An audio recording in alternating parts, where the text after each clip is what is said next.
pilitin ka ng tadhana. Alam mo na kung bakit nagkakaganyan. Lumulutang, nasasayang ang iyong buhay, at ang ibinubulong ng iyong puso. Natutulog ba ang Diyos? Natutulog ba?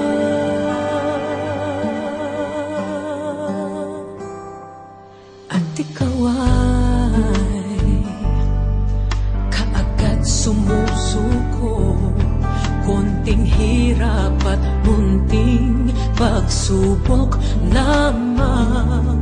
Bakit ganyan? Nasaan ang iyong tapang? Naduduwag, nawawalan ng pag-asa, at iniisip na natutulog ba? Natutulog ba ang Diyos? Natutulog ba?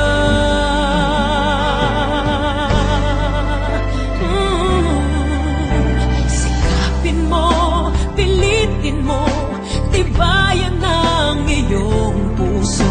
Tanging ikaw ang huhubog sa iyong bukas.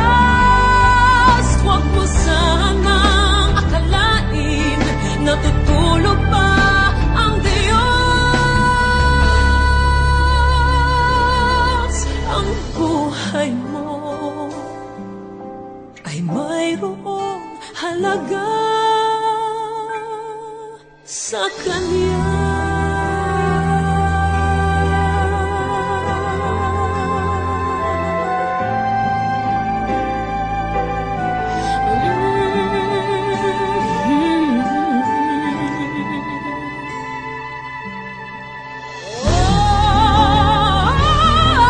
Dapat nga ba na ikaw ay maghintay at himukin pa, pilitin ka ng tadhana?